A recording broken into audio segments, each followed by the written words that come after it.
Hello and welcome to IGNOU BAPSH। BPSC 109 आज शुरू हो रहा है, जिसका टॉपिक है political processes and institutions in comparative perspective. अगर आपने BPSC 105 को स्टडी कर लिया है, तब आपके लिए BPSC 109 को समझना इजी होगा।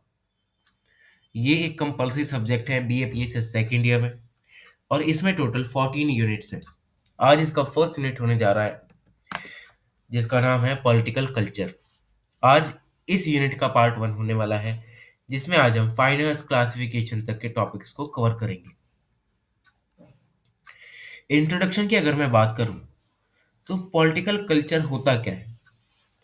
पॉलिटिकल कल्चर एक ऐसा सेट ऑफ बिलीफ्स होता है, वैल्यूज, जो कि एक कोई पॉपुलेशन अपने पॉलिटिकल सिस्टम के लिए जो है वो रखती है, कि उनका पॉलिटिकल सिस्टम चलता कैसा है, वो अच्छा है बुरा है, वो उसके बारे में सोचते क्या है। ये एक पॉलिटिकल कल्चर होता है किसी स्पेसिफिक कंट्री या पॉपुलेशन का। इन जनरल अगर हम देखें, it is referred to as a set of shared views and normative judgments held by a population regarding its political system। ये एक ऐसा शेयर्ड व्यूज का सेट होता है, जिसमें जो पॉपुलेशन है वो क्या क्या जजमेंट्स रखती है, क्या क्या व्यूज रखती है रिगार्डिंग देयर पॉलिटिकल सिस्टम। ये सभी पॉलिटिकल एक्टिविटीज के लिए एक फाउंडेशन माना जाता है, और ये एक ऐसा फैक्टर होता है जिसकी वजह से जो पॉलिटिकल एक्टिविटी है उसके नेचर को हम डिटरमाइन कर सकते हैं, उसकी कैरेक्टरिस्टिक्स को हम डिटरमाइन कर सकते हैं। इसमें historical experience, memory, social community और इंडिविजुअल्स आते हैं, जो कि पॉलिटिक्स में कहीं ना कहीं पार्टिसिपेट करते हैं और पॉलिटिकल बिहेवियर को इन्फ्लुएंस करते हैं। आगे आता है पॉलिटिकल कल्चर अप्रोच। अब पॉलिटिकल कल्चर अप्रोच का कंपैरेटिव पॉलिटिक्स में कैसे हेल्प होती है। अब जो पॉलिटिकल कल्चर है वो एक नेचुरल एक्सटेंशन माना जाता है बिहेवियरल अप्रोच की, बिहेवियरल रेवोल्यूशन की, जो कि आया था इकोनॉमिक मॉडर्नाइजेशन की वजह से। अब इस मॉडर्नाइजेशन में कुछ चेंजेस भी आए हैं, जिसकी वजह से जो इंडिविजुअल है उसका ओरिएंटेशन बदल गया पॉलिटिकल सिस्टम से। अब इस पॉलिटिकल कल्चर के डायनामिक्स को समझने के लिए हमें पहले कल्चर को समझना होगा। कल्चर क्या है? तो कल्चर एक ऐसा डेरिवेशन है जो कि जर्मन वर्ड से लिया गया है, जिस जो है कल्चर, KULTUR। ये एक ऐसा कंसेप्ट है जो कि शेयर्ड साइकोलॉजिकल ओरिएंटेशन को रिप्रेजेंट करता है लोगों की, अपने सोसाइटी और सोसाइटल ऑब्जेक्ट्स की, कि वहाँ पे जो सोसाइटी है उसका नेचर कैसा है, वहाँ पे कौन कौन से लोग रहते हैं, वो सोसाइटी के बारे में कैसा सोचते हैं, अच्छा सोचते हैं बुरा सोचते हैं। ये सब कल्चर में आता है। और जो पॉलिटिकल कल्चर अप्रोच है, ये नेचुरल इवोल्यूशन मानी जाती है बिहेवियरल अप्रोच की, जो कि 1960s में आया था। इससे जो एक कंसेप्ट है वो डेवलप होने लगा, ताकि जो बिहेवियरल अप्रोच और मैक्रो एनालिसिस के बीच में जो गैप आ रहा है उसको फिल किया जा सके। इसमें कुछ एटीट्यूड्स और प्रैक्टिस होते हैं जो कि लोग यूज करते हैं अपने पॉलिटिकल बिहेवियर को शेप करने में, जैसे कि moral judgements, political myths, beliefs, जो कि उस पॉलिटिकल सिस्टम के लिए वो रिगार्ड करते हैं या वो सोचते हैं उसके बारे में। अब आता है डिफाइनिंग पॉलिटिकल कल्चर। अब पॉलिटिकल कल्चर की डेफिनेशन क्या क्या है। तो गैब्रियल ए आलमंड और सिडनी वर्बा 1963 में ये स्टेट करते हैं कि पॉलिटिकल कल्चर ये एक पॉलिटिकल ओरिएंटेशन और एटीट्यूड्स होता है किसी भी पॉलिटिकल सिस्टम के लिए, जो कि वहाँ की पॉपुलेशन इनके प्रति रखती है। यहाँ पर अलग अलग एटीट्यूड्स भी रखे जाते हैं, कि कोई लोग किसी पॉलिटिकल सिस्टम को अच्छा मानते हैं, तो कहीं वो लोग सेम पॉलिटिकल सिस्टम को बुरा मानते हैं। अब सिडनी वर्मा के अकॉर्डिंग पॉलिटिकल कल्चर एक ऐसा सिस्टम है बिलीव्स का, जिसमें जो पॉलिटिकल इंटरेक्शंस और इंस्टीट्यूशंस के जो पैटर्न्स होते हैं वो यहाँ पर वर्क करते हैं, और जो बिलीव्स होते हैं यहाँ के वो अनचैलेंजेबल होते हैं और अनस्टेटेड होते हैं। मतलब ये जो बिलीव्स हैं ये इनको कोई चैलेंज नहीं कर सकता, और ये अनस्टेटेड है, यहाँ पर कोई इसका कहीं पे भी लिखे नहीं हुए हैं ये। आलमंड और वर्बा 5 इंपॉर्टेंट डायमेंशन बताते हैं पॉलिटिकल कल्चर की। पहला, a sense of national identity. Political culture से हम किसी भी कंट्री की नेशनल आइडेंटिटी बता सकते हैं कि वहाँ का जो नेशन है वो उसका पॉलिटिकल सिस्टम कैसा है, उसकी सोसाइटी में स्ट्रक्चर कैसा बना हुआ है।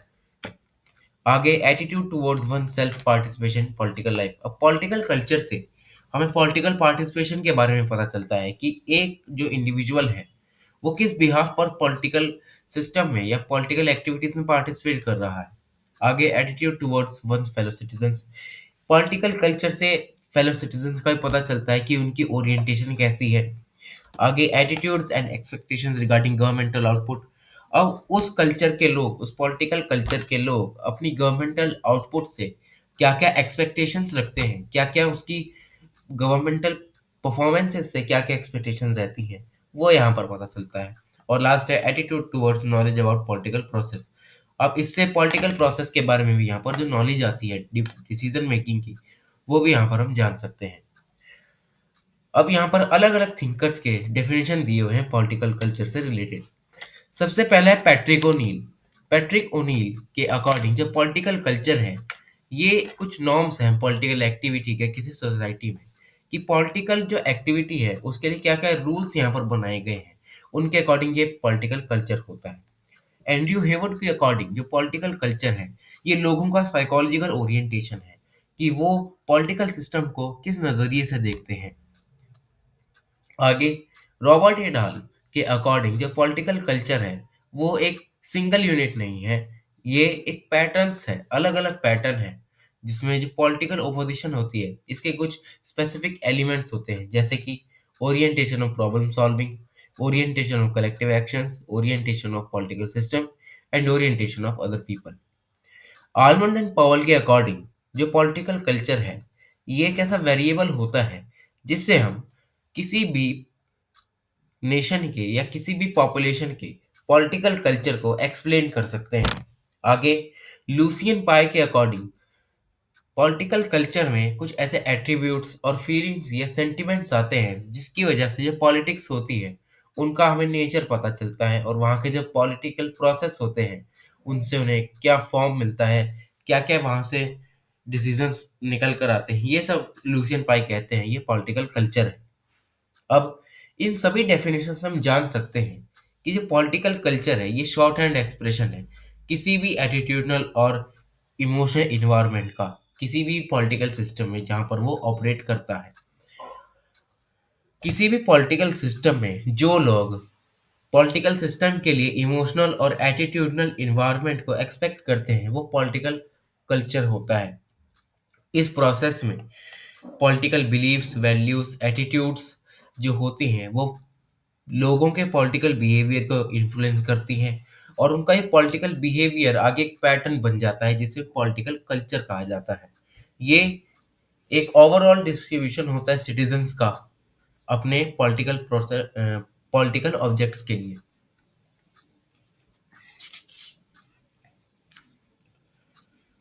आगे आता है components and shifts of political culture. अब जो ये पॉलिटिकल कल्चर है इसके कौन कौन से कंपोनेंट्स हैं। सबसे पहले पॉलिटिकल कल्चर का जो रेफरेंस है वो हमें मिलता है आलमंड और वर्बा के एक वर्क में जिसका नाम है द सिविक कल्चर। इसमें यहाँ पर पॉलिटिकल कल्चर की बात की गई है जिसकी वजह से पॉलिटिकल कल्चर एक सब फील्ड बन चुका है पॉलिटिकल साइंस में स्टडीज के लिए। अब 1950s और 1960s में जो पॉलिटिकल कल्चर का कंसेप्ट होता है वो राइज होना शुरू होता है, और इस पे जो पॉलिटिकल साइंटिस्ट होते हैं वो बहुत ज़्यादा एक्साइटेड रहते हैं कि जो वेरिएशंस हमें देखने को मिलते हैं अलग अलग पॉपुलेशंस के पॉलिटिकल कल्चर में उनको कैसे मेजर किया जा सकता है, ये यहाँ पर साइंटिस्ट करते हैं। पर ऐसा होता नहीं, ये सिर्फ बड़े-बड़े जो पॉलिटिकल लीडर्स होते हैं, बड़े-बड़े ऐसे लोग जो कि पॉलिटिकल सिस्टम से कहीं न कहीं जुड़े होते हैं, ये बस उनकी स्टडी करते हैं, जिन्हें एलाइड पॉलिटिकल कल्चर कहते हैं। उसके बाद 1970 में पॉलिटिकल कल्चर लिटरेचर में एक नॉर्मेटिव बायसनेस देखने को मिलती है जिन पे कल्चरल सिंबल्स का यूज़ किया जाता है पॉलिटिकल कल्चर को डिज़ाइन करने में। इसकी वजह से जो सारे एक्टर्स होते हैं सोसाइटी के वो एक तरफ बायस हो जाते हैं, जो किसी एक ही सिंबल को फॉलो करते हैं, उसको प्रमोट करते हैं, जिसकी वजह से जो सिंबल होता है, उसे एक स्टेबिलिटी मिल जाती है और यहाँ एक कंजर्वेटिव आइडियोलॉजी का भी फॉर्मेशन हो जाता है। आगे पॉलिटिकल कल्चर को एज़ अ होल देखें, तो यहाँ पर जो एलाइड पॉलिटिकल कल्चर है, उसमें कुछ ऐसे बिलीफ्स और एटीट्यूड्स रहते हैं, उन लोगों के जो कि पॉलिटिकल पावर के कहीं न कहीं सेंटर या क्लोज़ में होते हैं। यहाँ पर जो वैल्यूज़ होती हैं एलाइट्स की, वो ज़्यादा ऊपर मानी जाती हैं दूसरी पॉपुलेशन से। मतलब जो एलाइट लोग हैं, उनकी यहाँ पर ज़्यादा सुनी जाती है, दूसरी पॉपुलेशन को यहाँ पर थोड़ा-सा नेग्लेक्ट किया जाता है। आगे आता है क्लासिफिकेशन ऑफ पॉलिटिकल कल्चर। यहाँ पर पॉलिटिकल कल्चर के अलग-अलग तरह के क्लासिफिकेशंस दे रखे हैं। सबसे पहला जो क्लासिफिकेशन आता है, वो है आल्मंड और वर्बा क्लासिफिकेशन। इसके बाद साइमन ए फाइनर का यहाँ पर भी क्लासिफिकेशन देखा जाता है। सबसे पहला आता है आल्मंड और वर्बा का, जिसमें पहला सब टॉपिक आता है पेरोशियल पॉलिटिकल कल्चर। इसमें क्या होता है कि जो सिटीजन्स होते हैं, वहाँ पर जो सेंट्रल गवर्नमेंट होती है, ये उससे दूरी बना के रखते हैं। ये या तो कुछ ऐसे एरियाज़ में रहते हैं, रिमोट एरियाज़ में, जहाँ तक जो गवर्नमेंट की पॉलिसीज़ हैं, ये यहाँ तक इम्प्लीमेंट नहीं होती, या ये खुद से ही यहाँ पर गवर्नमेंट से थोड़ा डिस्टेंस मेंटेन करके रखते हैं। ये चाहते हैं कि इनकी जो ये स्पेसिफिक कल्चर है, उसको कोई हार्म ना हो। यहाँ पर जो ये लोग होते हैं, इन्हें कोई इंटरेस्ट और नॉलेज नहीं होती पॉलिटिक्स के बारे में, इसीलिए दूर रहना पसंद करते हैं। और इस टाइप की इंफॉर्मेशन या ओरिएंटेशन में जो सोसाइटी होती है, वो पैसिव सोसाइटी होती है, जहाँ पर किसी के पास कोई भी स्पेशलाइजेशन नहीं होता किसी भी रोल को प्ले करने का। और यहाँ पर जो लोग होते हैं, वो गवर्नमेंट अथॉरिटी से इंडिफरेंटली यहाँ पर जो है वो रहकर पसंद करते हैं कि गवर्नमेंट अथॉरिटी से यहाँ पर दूरी बनाई जाए, इनसे दूर रहा जाए। आगे आता है सब्जेक्ट पॉलिटिकल कल्चर।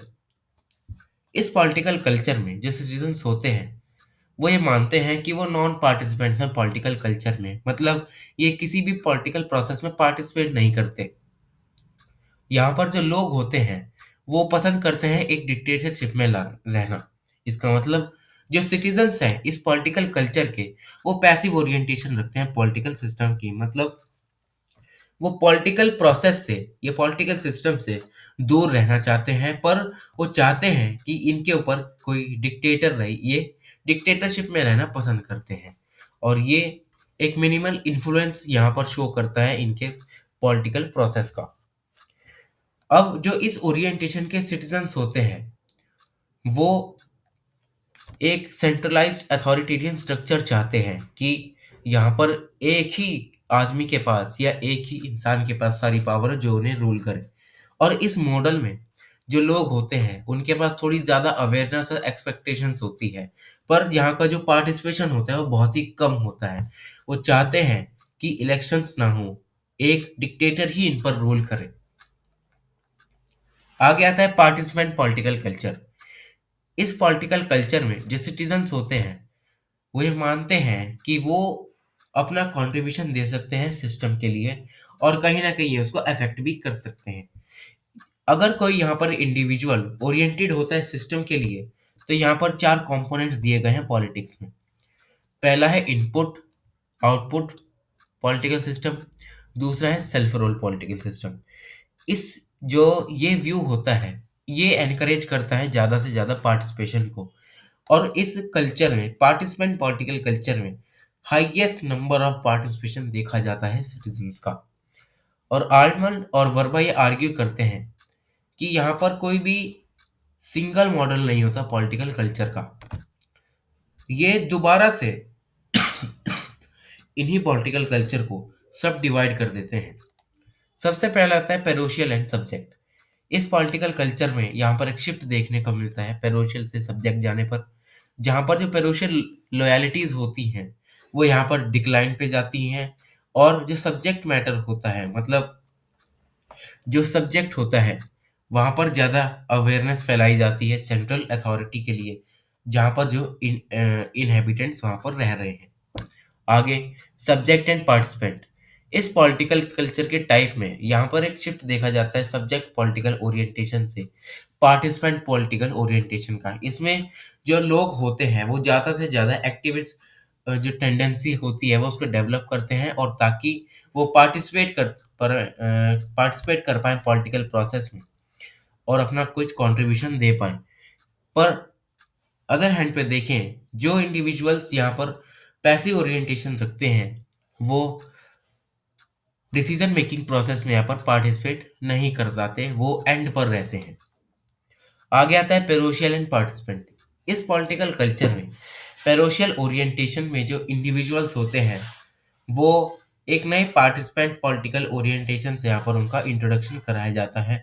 और इस पार्टिसिपेंट पॉलिटिकल कल्चर के टाइप में जो डेमोक्रेटिक पॉलिटिकल स्ट्रक्चर होता है, वो उसे ये सिविक कल्चर कहते हैं, जहाँ पर पॉलिटिकल प्रोसेस में जो सिटीजन्स होते हैं वो पार्टिसिपेट करते हैं अपना कुछ कंट्रीब्यूशन देने के लिए। नेक्स्ट आता है फाइनर्स क्लासिफिकेशन। सैम्यूल ई फाइनर अलग तरह से अपना पॉलिटिकल कल्चर के लिए क्लासिफिकेशन देते हैं, और ये पॉलिटिकल कल्चर को सिविल मिलिट्री रिलेशन से भी यहाँ पर कनेक्ट करके देखते हैं। पहला आता है मैच्योर पॉलिटिकल कल्चर। इस पॉलिटिकल कल्चर के टाइप में जो पब्लिक अप्रूवल होता है वो बहुत ज़्यादा वाइड स्प्रेड होता है, जिसमें जो पावर होती है, यहाँ पर पावर का ट्रांसफर देखा जाता है, और ये माना जाता है कि जो लोग हैं उनके पास ये राइट है अपने आप को गवर्न करने का और इश्यूज को और ऑर्डर्स को इशू करने का। जो यहाँ पर लोग होते हैं वो पॉलिटिकल इंस्टीट्यूशन से कहीं ना कहीं अटैच रहते हैं, जिसकी वजह से पब्लिक ओपिनियन होता है वो जल्दी से जल्दी मोबिलाइज होता है, और इनके इश्यूज को जो है वो यहाँ पर कन्वे किया जाता है। दूसरा है डेवलप्ड पॉलिटिकल कल्चर। इस पॉलिटिकल कल्चर में जो सिविल इंस्टीट्यूशंस होते हैं वो हाईली डेवलप्ड होते हैं, जहाँ पर जो लोग हैं वो भी वेल ऑर्गेनाइज्ड होते हैं पावरफुल ग्रुप्स में, जो कि कहीं ना कहीं डिस्प्यूट्स और क्वेश्चन भी खड़े करते हैं उस इंस्टीट्यूशन के अगेंस्ट, अगर वहां पर कुछ गलत हो रहा है तो। आगे आता है लो पॉलिटिकल कल्चर। इस पॉलिटिकल कल्चर में जो पॉलिटिकल सिस्टम होता है बहुत ही वीक होता है, नैरोली ऑर्गेनाइज होता है, मतलब यहाँ पर ऑर्गेनाइजेशन की बहुत ज़्यादा कमी होती है। यहाँ पर जो कंसेंसस होता है पॉलिटिकल सिस्टम और उसके प्रोसीजर्स का, वो यहाँ पर लैक करता है, जिसकी वजह से जो पब्लिक अटैचमेंट होती है पॉलिटिकल सिस्टम में वो फ्रेजाइल बन जाती है। मतलब इस तरह का पॉलिटिकल सिस्टम कभी भी डिस्टेबलाइज हो सकता है। आगे मिनिमल पॉलिटिकल कल्चर। ये सबसे लो लेवल पर पॉलिटिकल कल्चर माना जाता है, जिसमें जो पब्लिक ओपिनियन होता है पॉलिटिकल सिस्टम में वो एग्जिस्ट ही नहीं करता। गवर्नमेंट आसानी से पब्लिक ओपिनियन को यहाँ पर इग्नोर कर देती है, और जो पॉलिटिकल कल्चर होता है वो फोर्स डिसाइड करती है। ये था इस यूनिट का part 1। Thank you so much.